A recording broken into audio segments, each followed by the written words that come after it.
Assalamualaikum warahmatullahi wabarakatuh. Perkenalkan, nama saya Hanifah Zafira dengan NIM 213286 dari PAIJ. Saya akan menampilkan ceramah yang bertemakan melawan insekuritas dengan keimanan dan kepercayaan diri. Alhamdulillahirabbil alamin wa bihi nasta'in wa ala umurid dunya waddin wa ala alihi wa sahbihi rasulillah ya jema'in amma ba'du. Yang pertama, marilah kita panjatkan puji syukur kita kepada Allah Subhanahu wa taala yang dimana telah memberikan rahmat dan kasih sayangnya kepada kita semua. Tak lupa pula kita kirimkan salam kepada junjungan kita yaitu Nabi Muhammad SAW dengan ucapan Allahumma sholli ala Sayyidina Muhammad wa ala ali Sayyidina Muhammad. Karena hari ini tema ceramah saya adalah insekuritas, maka sebelumnya saya akan menjelaskan apa itu insekuritas. Insekuritas itu adalah perasaan yang tidak aman, perasaan tidak percaya diri, perasaan selalu kurang, perasaan yang membuat kita untuk terus membandingkan diri kita dengan orang lain. Perasaan ini muncul ketika kita meragukan kemampuan kita, penampilan kita, dan nilai yang kita miliki. Sehingga seseorang yang mengalami insekuritas ini merasakan perasaan takut salah, takut tidak diterima, takut dibandingkan, takut gagal. Dan perasaan insekuritas ini biasanya muncul karena pengalaman masa lalunya, pikiran negatif itu sendiri, pikiran negatif dirinya sendiri, atau dari lingkungan. Dan dari lingkungan ini kalau dilihat dari zaman sekarang ya, insekuritas ini muncul dari standar-standar yang beredar di sosial media seperti di TikTok, Instagram, Twitter, dan lain-lain yang membuat statement palsu bahwa cantik itu harus putih, cantik itu harus kurus, cantik itu harus tinggi, cantik itu harus kulitnya mulus, cantik itu harus alisnya tebal, cantik itu harus hidungnya mancung, harus hidungnya kecil, bibirnya tipis. Dan itu semua adalah standar yang dibuat oleh sosial media, yang dimana standar tersebut adalah standar-standar palsu. Dan dari standar tersebutlah orang-orang yang menurut saya bermentalitas rendah, sehingga ketika ia tidak mampu mencapai standar tersebut, ia merasa dirinya rendah, merasa dirinya tidak memiliki nilai. Sementara di dalam Islam, dalam Quran surat At-Tin ayat 4 yang berbunyi Bismillahirrahmanirrahim, laqad khalaqanal insana fi ahsani taqwim, yang artinya bahwa Allah Subhanahu wa taala menciptakan manusia dalam bentuk yang sebaik-baiknya. Jadi apa yang terjadi saat ini kepada kebanyakan kaum remaja Gen Z itu tidak relevan dengan ayat yang saya bacakan tadi, bahwa Allah telah menciptakan manusia dalam bentuk yang sebaik-baiknya. Dan dari ayat tadi juga bahwa menyatakan bahwa Allah tidak pernah gagal dalam menciptakan manusia. Jadi janganlah kita merasa kita itu rendah diri, mungkin karena kita berbeda dari standar yang beredar di sosial media. Dan dalam hadis juga Allah mengatakan bahwa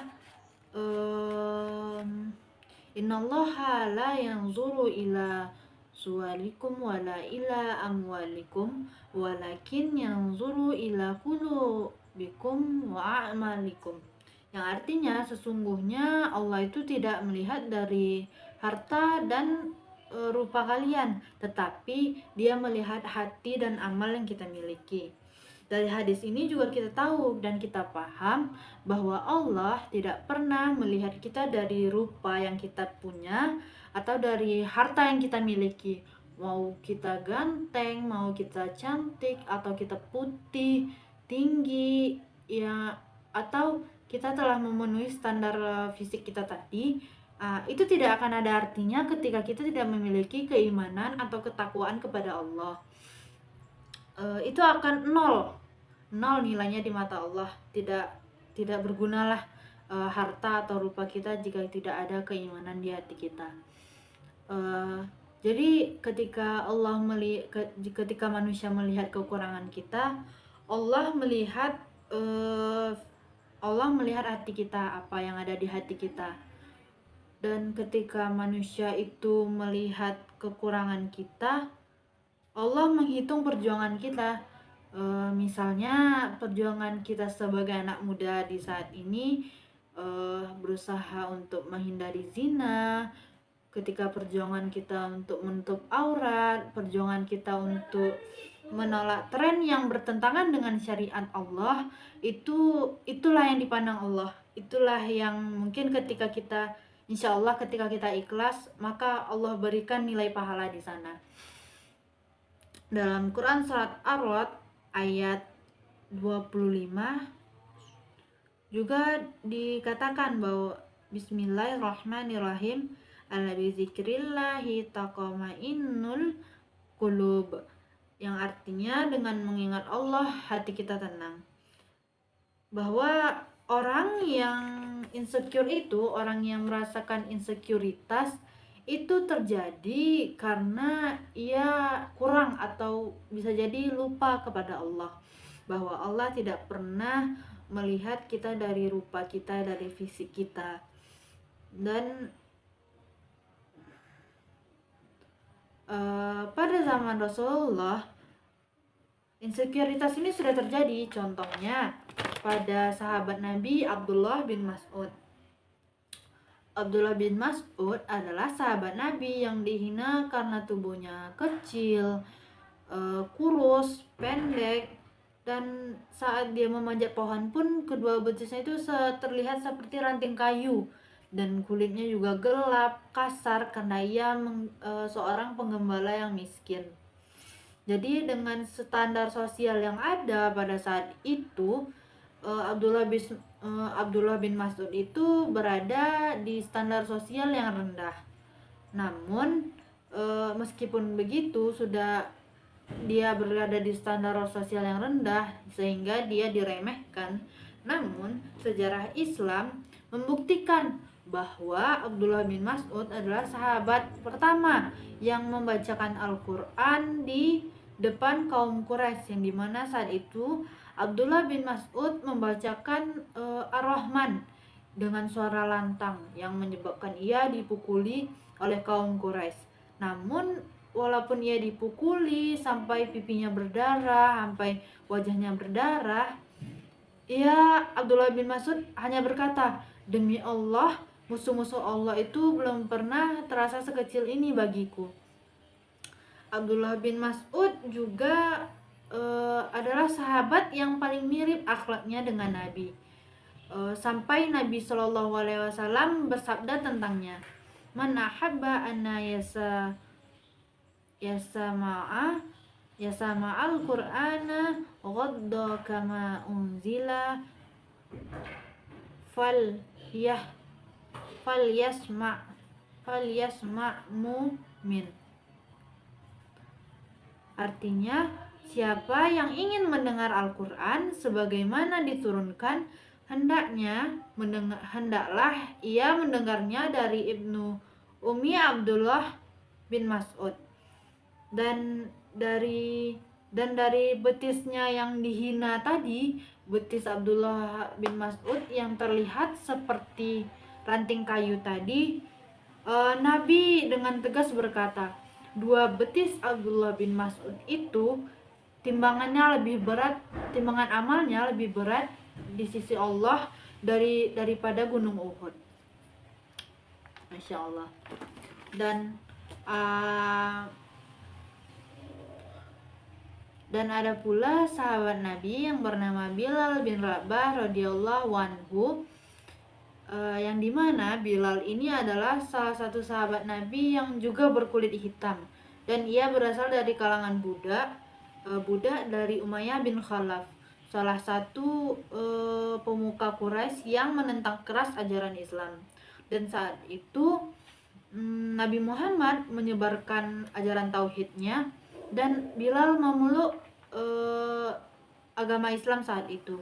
Dan itulah yang menyebabkan Bilal disiksa oleh Umayyah. Ia dipukuli, dibawa ke tengah padang pasir, dijemur, dadanya juga dihimpit dengan batu. Namun Bilal tetap teguh dengan berkata ahad, ahad, ahad, yang berarti Allah Maha Esa. Ia tetap memegang teguh keimanannya dan memegang teguh keimanannya meskipun ia disiksa sebegitunya, hingga pada akhirnya Abu Bakar As-Siddiq membebaskannya, memerdekakannya dari Umayyah bin Khalaf.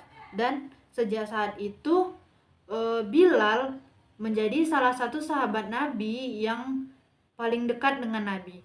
Dan setelah menjadi sahabat yang paling dekat dengan Nabi, Bilal bin Rabah juga memperoleh kemuliaan di